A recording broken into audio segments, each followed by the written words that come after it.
Hey, it's me again.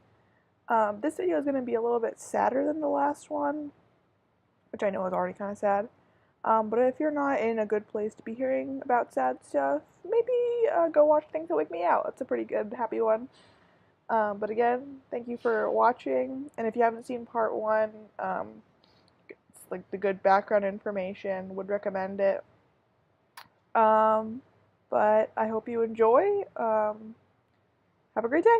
When I got back after winter break, the first night I was like, I talked to my friend Abby and we were just like hanging out and I was like, I'm like actually pretty excited for this semester. I was like already thinking like I'm probably gonna transfer, but I was like, I'm just gonna make the best of this semester. It's gonna be fine. I have like some friends and it's gonna be great. I think it was like maybe, it was within the first week of classes, I woke up one morning and it felt like my brain had shut off. I like didn't want to get out of bed. I didn't want to go to class. I was skipping a lot of classes, and some classes I could like go to and be fine, but other classes I would like sit in classes and if I didn't understand something or if I was just like thinking, and I would just like get to the point where I would like think and I would just like cry. I'd like start to like tear up in the classroom. I was like, I can't go back to these classes. I'm just gonna like be in there and start crying. And I would just lay in bed like almost all the time. I would just go to like maybe one class per day, if that. I would eat a lot of food in my bed. Like I would go out and get food and like come right back. And I would just like be in my bed all the time. And like eventually like my roommates, like they were worried about me and they had to like tell somebody. And, like I talked to someone on campus and eventually like I like emailed my mom because I knew that I couldn't call her. Wow, I'm getting sad. I didn't think I would get this sad. I don't know if I'm gonna upload this. This is so sad. I was like, I'm not doing well. I said like, Mom, I'm not doing well. I found the email because I thought it would be better if I like just read it and didn't have to like think and remember it. It was like, I like said a couple other things and I was like, I don't really know how to put this because I don't want to trouble you with it. I want to clarify, I'm not crying because I'm sad now. I'm thinking about, I'm just remembering like how bad it was, and like I don't think I like really realized that to the fullest extent at the time. But I said, I don't want to trouble you with it, but I've just been really sad this semester. I don't know what to do and I really just want to come home. I'm trying to stick it out, but I just don't feel strong enough. And that's just the way I felt. I was just in such a dark place and I didn't know what to do.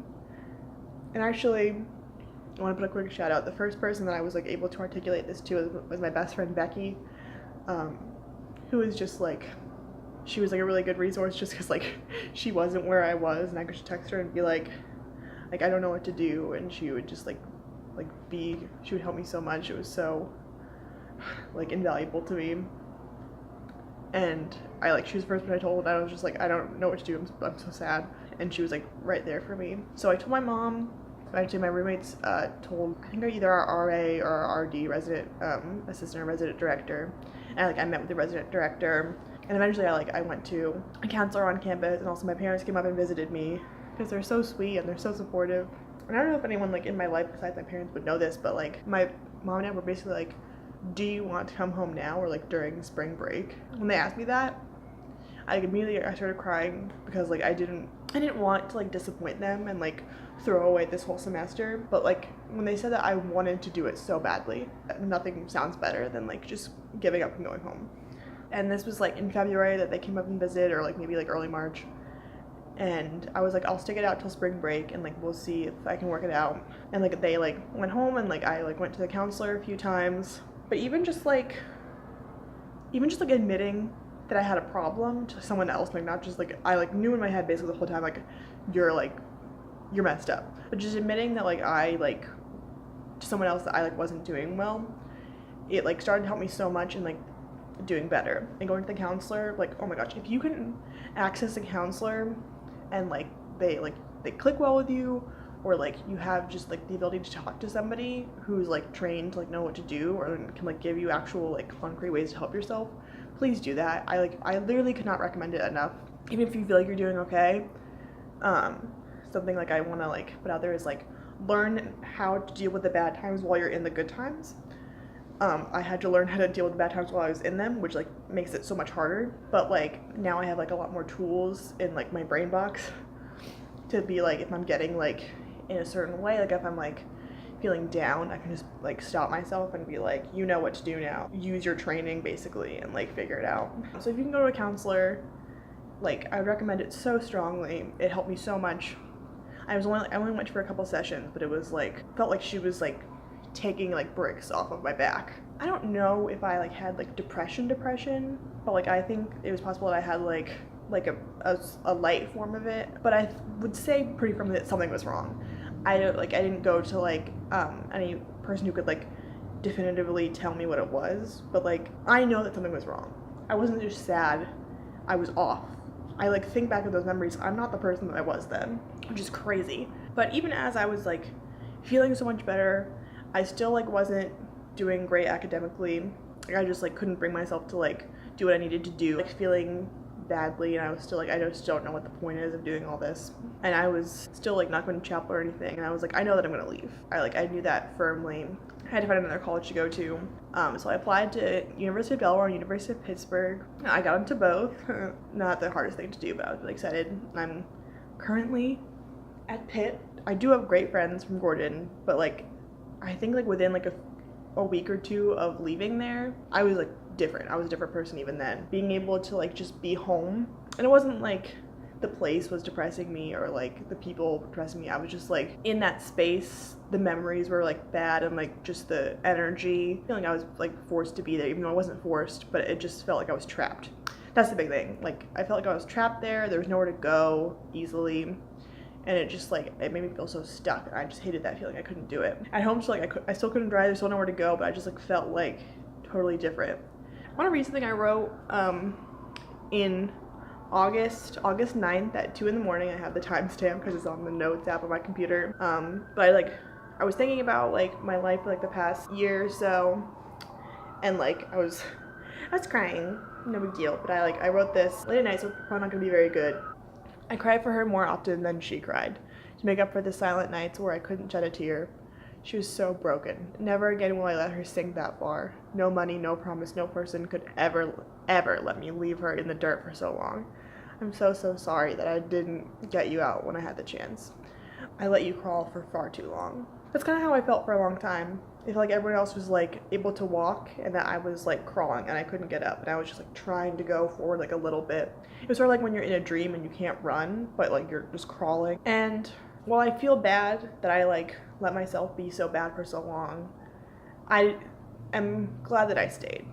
For my friends, and also because for my parents, and just an exercise in perseverance. So this brings us to now. I'm at Pitt now, as we said, and currently I'm kind of in the same spot that I was in about a year ago. I don't really have any friends. I talk to my roommate sometimes. She's pretty cool, but I haven't really made a lot of connections. I do spend a lot of time hidden away. Even though like things in general in my life are the same, the environment is really different, which is like, it is a big factor because I don't feel trapped. I can go places, I can take the bus and just like go wherever, which is really cool. But also like up here, I'm not looking through the same eyes. I'm not like thinking with the same brain as I was a year ago, because I have the tools to like figure stuff out. And like, do I want friends? Of course. And I'm like doing more things this year than I was last year to like try to find and meet people. And I'm just like doing so much better and like being an actual better productive student. Basically, through that last year, I learned how to be lonely. I learned how to not have friends. I learned how to be in a strange place that you don't know really anyone in,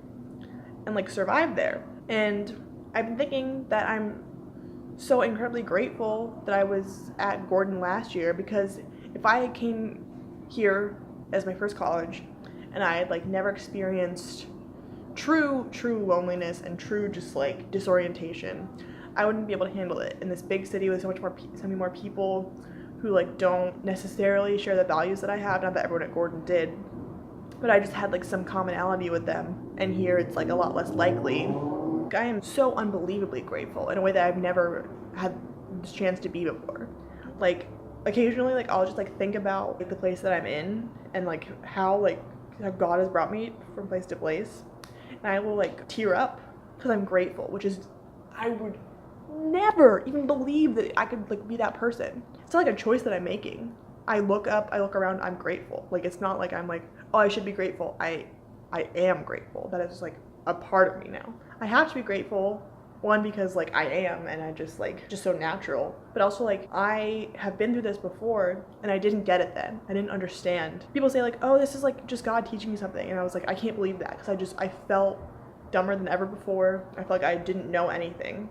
Now like I see that I've been brought through something like kind of terrible, and like I've like made it out, and like I've learned so much, and I'm like, I have no choice. I am grateful. Like I see like what's happened to me. Like I can't believe that I have like had the privilege of having to go through something so that I could be like ready for something better. And this all sounds like, if I had heard someone saying this a year ago, 2 years ago, I would have been like, yeah, whatever. But like it happened to me. Thing is, bad stuff's gonna happen to you. You don't have to like it at the time, but like in all likelihood, it's gonna be getting you ready for something else. I would not have been able to be here where I am if I hadn't had like a lot of really sad nights. And I'm not saying you have to be happy in all your sadness, but I really believe that your sadness will lead you to a greater happiness that you can't understand yet. Ugh, I sound so like, I would cringe if I heard this 2 years ago. If I probably heard this like 7 months ago, I'd be like, oh gosh. But like, I have to believe it because I'm in it. So a few little lesson things. It's okay if you don't like your college at all. I would encourage someone who's, like, I saw someone in my position, I'd probably be like, maybe college isn't for you, but I think that I know that college is for me. Like, I have aspirations that require going to college, at least in most capacities. So it's okay if you don't like your college at all. It's okay if you're in a spot that doesn't feel comfortable to you. It's likely that you will find at least someone who you can talk to and be friends with. And if you aren't making friends at all, just try something new. Do something weird, spunky. Join a club. Join like a dance team, whatever you can do. I regret from last year like not trying, like I wish I'd gone out for the dance team. I wish I'd started a radio show with my best friend. Like there's things that I wish that I'd been able to do that I didn't take advantage of. So try to do that. It's okay to be sad, but it's not okay to let yourself languish in sadness, languish in anguish, if you will, because it's not good for you to be sad for that long. And there are resources, there's websites, there's books you can read, there's people you can talk to. If you know anyone that like really loves you, just like reach out to them, because the people who actually love you will be there for you. And more people than I expected wanted to help me, like so legitimately. I mean, I'm not gonna like have some overarching like crazy meaning to this, but I think that you probably have more to be grateful for than you think. You're probably stronger than you think you are, and you're probably gonna be stronger through whatever you're going through. You don't have to believe me, but I like just want you to know that like whatever you go through, there is some purpose. I have to believe that. I can't just be like, oh, it's all just kind of like how it is. There is going to be something that comes out of everything, even if you can't understand it, even if you can't comprehend it. The next thing is coming. As you grow, you'll be more ready for that thing, and you'll be more able to take it on. And I'm just like a 19-year-old kid who doesn't really know anything, but that's just like what I've learned, what I feel like I've learned. Maybe I'll look back at this in 5 years and be like, she didn't know anything. I probably don't know anything. But I am feeling like even if you don't know anything now, like everything that's happening to you now is getting you ready. So I don't know. I don't really have anything else to say on that. There's no big conclusion. There's just a lot of little advices and one story that's kind of a bummer. I think the next video will be funnier, but I'm also not sure. Anyway, hope you have a wonderful day, and love ya. Bye!